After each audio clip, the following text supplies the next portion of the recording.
Hello friends, YouTube channel EGGS में आपका स्वागत है।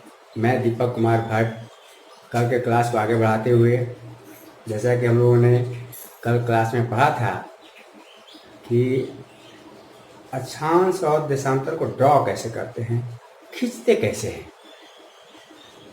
ग्लोब पर कैसे खींचते हैं। तो उस दौरान हमने पढ़ा था कि ग्लोब पर पृथ्वी का केंद्र बिंदु अलग होता है और जो मैप होता है उसका केंद्र बिंदु अलग होता है। एक ही केंद्र बिंदु नहीं होता है, अक्सर वही भूल हो जाती है, कंफ्यूजन होता है कि केंद्र बिंदु से इसकी त्रिज्या अलग है और पूरा पृथ्वी का व्यास जो ऊपरी परिधि है उसका तो केंद्र बिंदु अलग हो जाता है, उसका तो त्रिज्या अलग हो जाता है। कहने पिछला क्लास में हमने बताया था कि ये जो ग्लोब है उस पर जो खींची गई रेखा है, ये रेखा ये बाहरी तौर पर खींची गई। ऐसे पृथ्वी है, अगर इसको ऐसे ग्लोब है अगर तो इसको ऊपर में खींची गई है और इस पे खींची गई रेखाएं एक दूसरे को काटेगी और उसका केंद्र बिंदु अलग होगा। ये दोनों रेखाएं अफ्रीका से गुजरेगी, अफ्रीका के जस्ट नीचे से गुजरती है, जो कि हमने इस मैप में भी दिखाया था। आपको याद होगा कि इस मैप में भी दिखाया था, ये ऐसे चिपकता है और ये ग्लोब पर अगर चिपका दें, इसको खोले तो फिर ऐसे हो जाता है।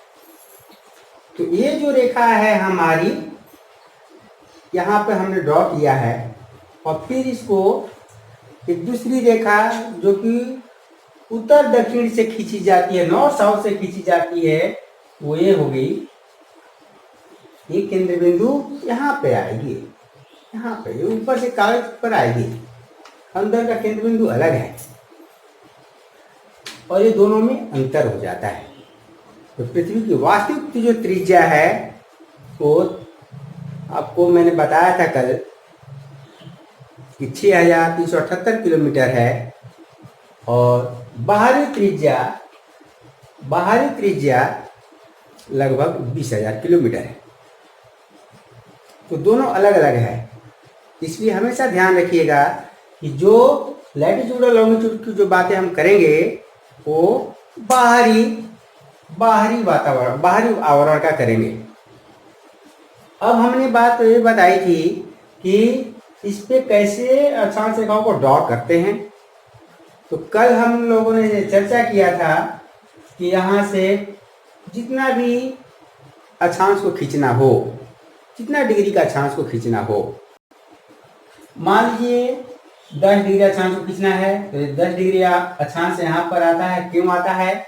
क्योंकि केंद्र बिंदु से उस जगह को मिलाने वाली रेखा के बीच 10 डिग्री का कोण बनता है। एंगल कितना बन गया? 10 डिग्री। जैसा कि आप जानते हो, मैथ में पढ़े होंगे, 10 डिग्री का ऐसे एंगल बनाते हैं। इधर भी बनेगा भाई, यहाँ भी बनेगा 10 डिग्री का, और इन दोनों को जो मिला देंगे वही 10 डिग्री अक्षांश हुआ। ये 10 डिग्री अक्षांश हम बना दिए।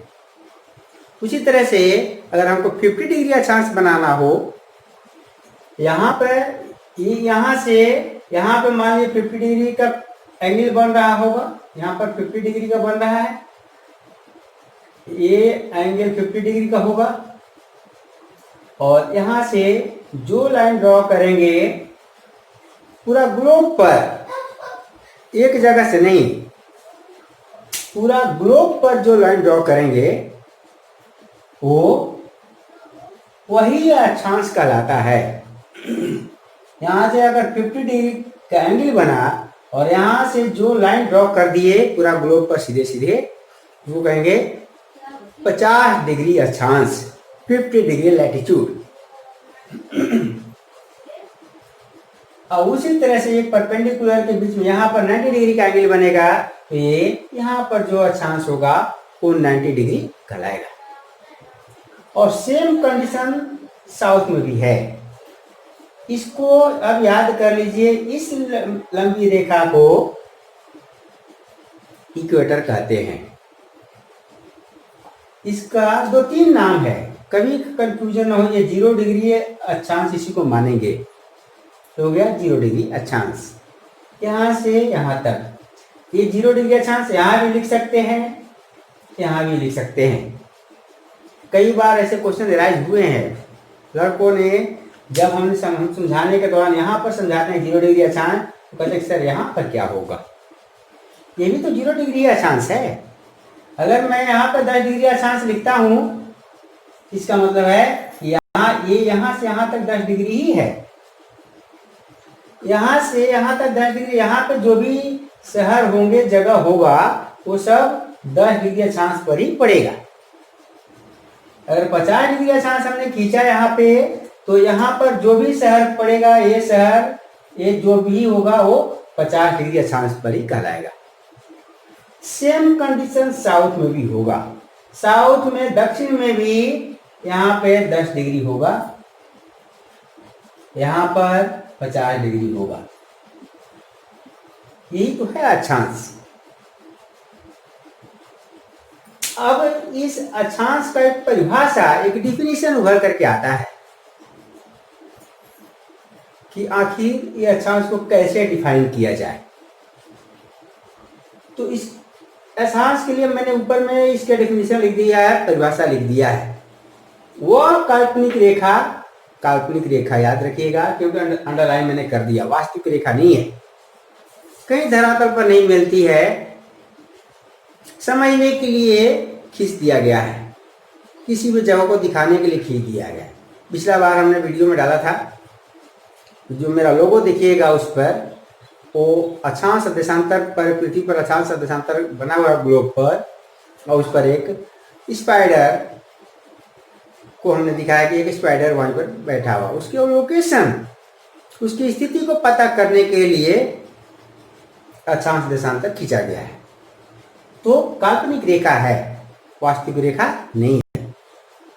वह काल्पनिक रेखा जो ग्लोब पर खींचा गया है, न कि पृथ्वी पर। याद रखिएगा, ग्लोब पर खींचा गया है। हो सकता है कि आपको क्वेश्चन फंसा दे, कई बार ऐसे होते हैं। सिंपल क्वेश्चन आपको एग्जामिनेशन हॉल में समझने में दिक्कत हो जाती है।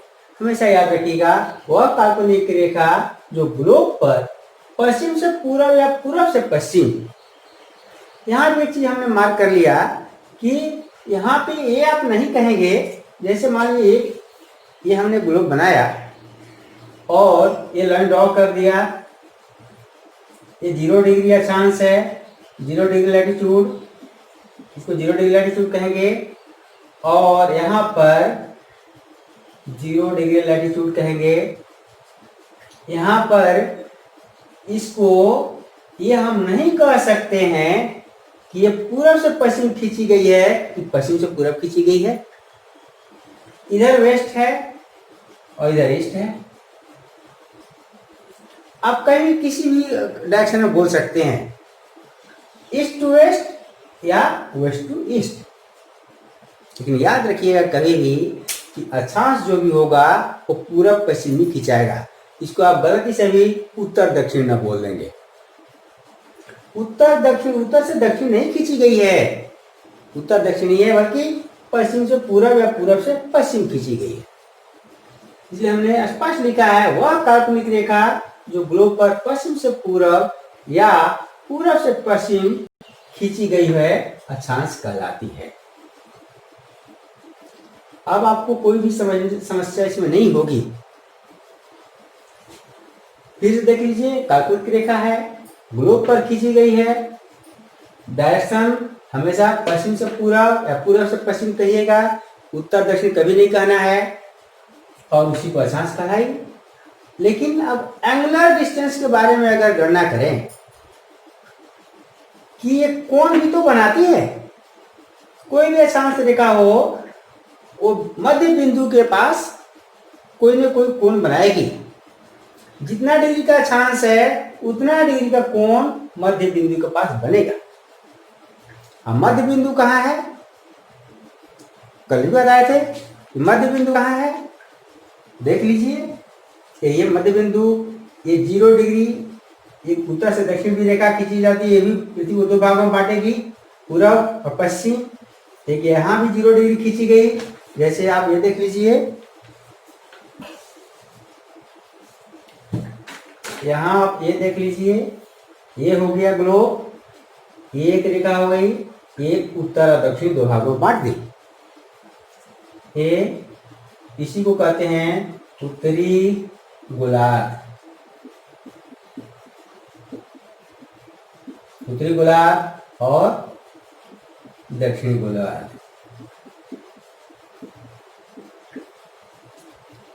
नॉर्थ हेमिस्फीयर और साउथ या नॉर्दर्न हेमिस्फीयर और सदर्न हेमिस्फीयर। तो एक 0 डिग्री, एक महत्वपूर्ण रेखा हो गई 0 डिग्री, जो कि उत्तर और दक्षिण 2 भागों में बांट दी, नॉर्थ एंड साउथ। दूसरी एक रेखा हो गई जो कि पूर्व और पश्चिम 2 भागों में बांट दी। तो ये दोनों रेखाएं कहाँ मिलेगी, यहाँ पर यहाँ पर अफ्रीका है, अफ्रीका के नीचे, जैसा कि आप देखें यहाँ पे ये 0 डिग्री अक्षांश, 0 डिग्री देशांतर, 0 डिग्री अक्षांश।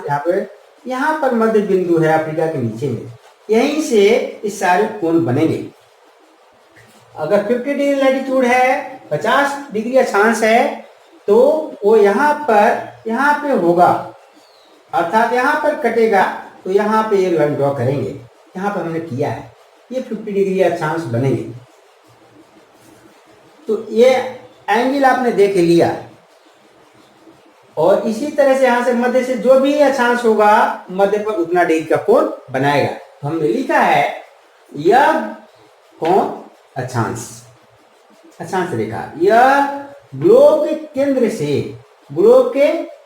यहाँ पे केंद्र हो गया, केंद्र से परिधि पर बनाए गए कोण को प्रदर्शित करता है। कोण बना, इसी को प्रदर्शित कर रहा है, इसलिए इसे डिग्री में व्यक्त करते हैं। अब यहाँ पर एक और क्वेश्चन आ गया कि डिग्री में क्यों व्यक्त करते हैं। इसको भी हमने कल बताया था कि डिग्री में क्यों व्यक्त करते हैं। यही तो क्वेश्चन था पिछला क्लास का कि अक्षांश जो है वो एक लाइन है, रेखा है, लेकिन इसको डिग्री में व्यक्त क्यों करते हैं, क्योंकि ये मध्य बिंदु पर कोण बनाता है, एंगुलर डिस्टेंस है, इसलिए इसे डिग्री में व्यक्त करते हैं। अब यहाँ एक और क्वेश्चन उठता है फ्रेंड कि डिग्री, अगर 1 से 2 डिग्री के बीच, 1 से 2 डिग्री के बीच का कोण को क्या कहते हैं। मान लीजिए यहां पर ये इक्वेटर हो गया, इस रेखा को क्या कहेंगे, विषुवत रेखा,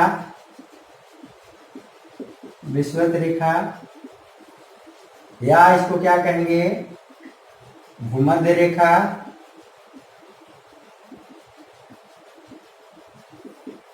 या फिर इसको क्या कहेंगे,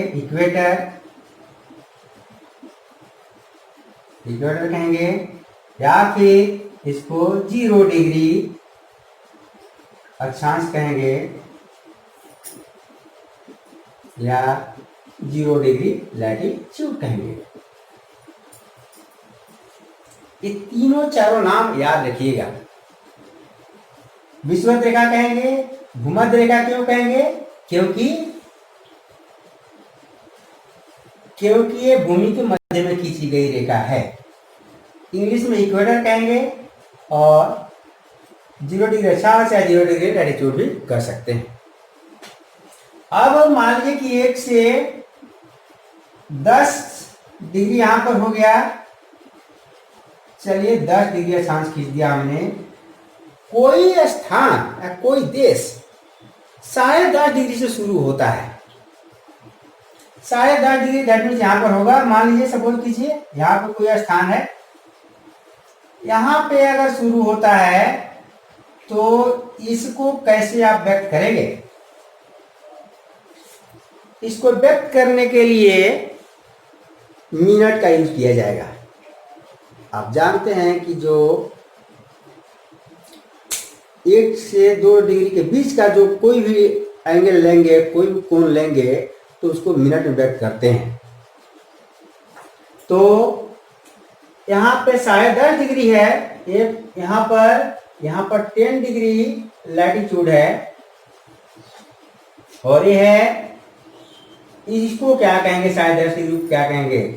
10.5 डिग्री लैटिट्यूड कर सकते हैं। और इसी 10.5 को और क्या कर सकते हैं?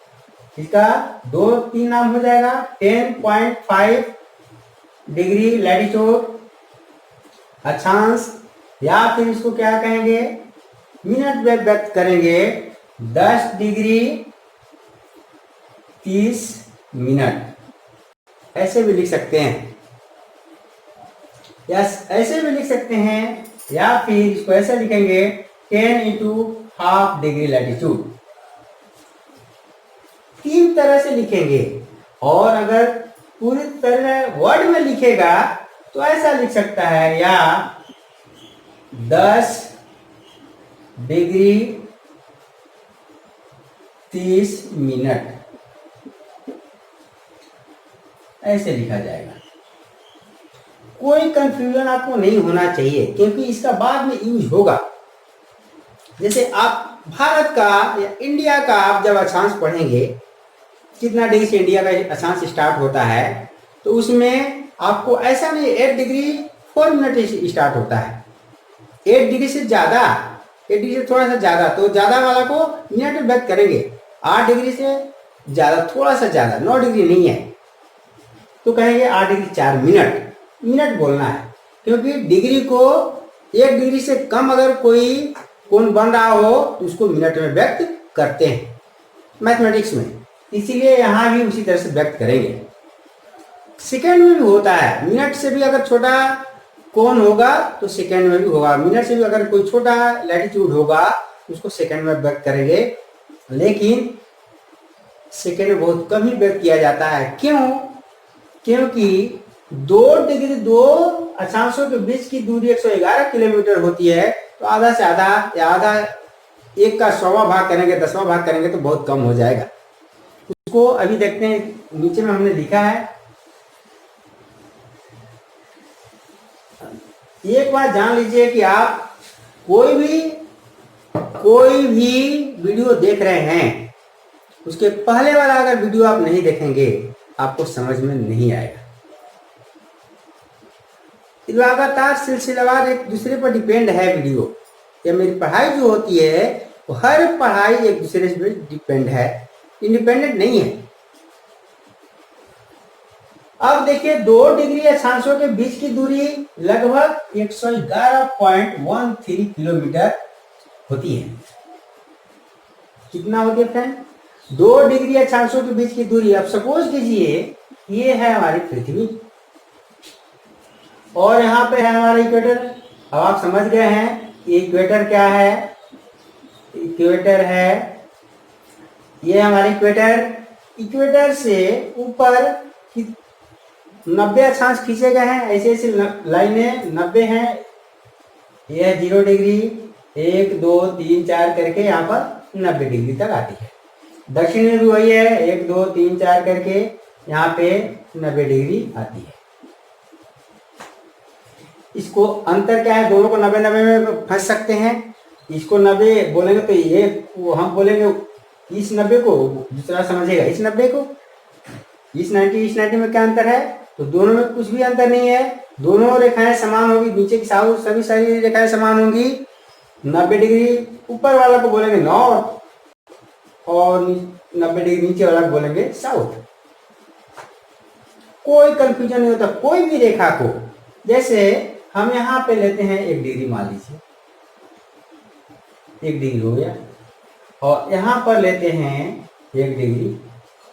तो 1 डिग्री दोनों एक ही डिग्री होगा, लेकिन ये होगा नॉर्थ और ये होगा साउथ।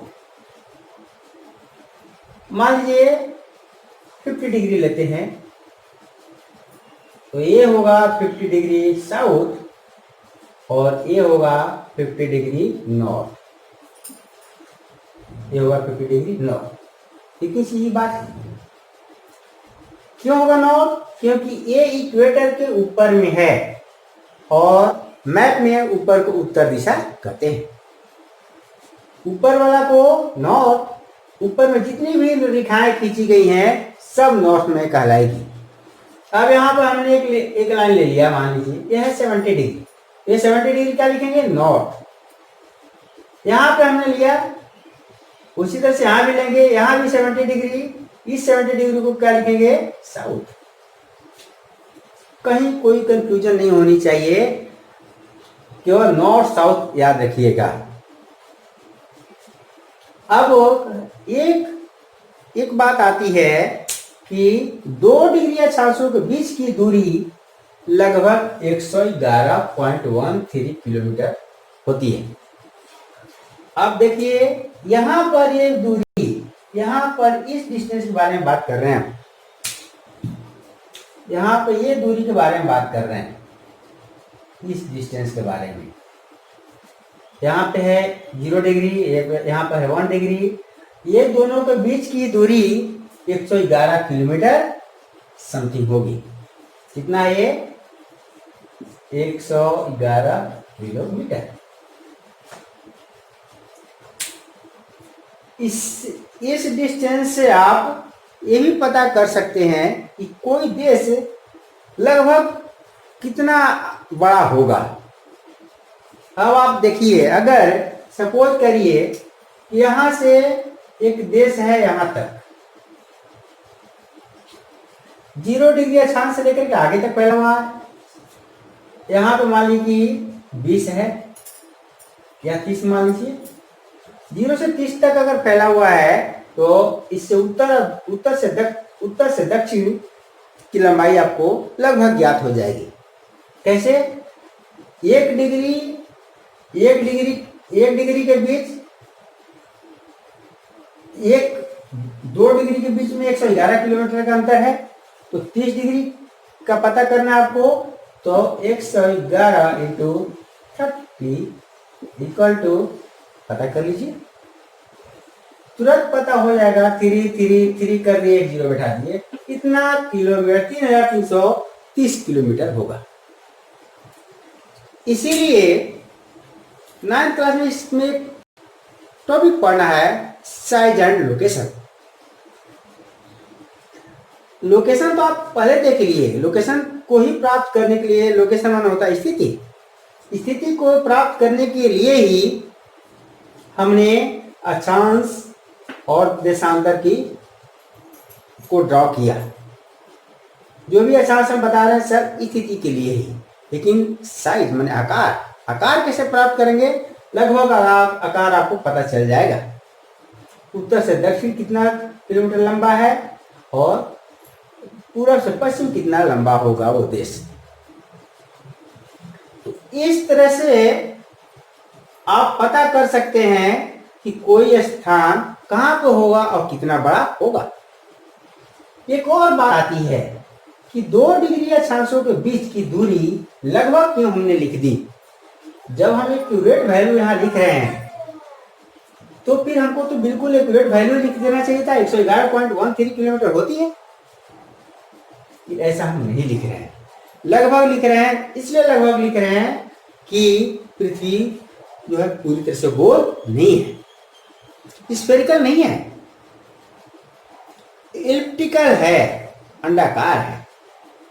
और उस अंडाकार के आकार के होने के कारण, अंडाकार जैसा होने के कारण, इसके लैटिट्यूड के बीच की दूरियों में कहीं कहीं वेरिएशन होता है। हमने तो लिख दिया सब जगह 111 किलोमीटर, लेकिन सब जगह समान नहीं होगा। कहां पे वैरी करेगा इसको हम अगले क्लास में बताएंगे।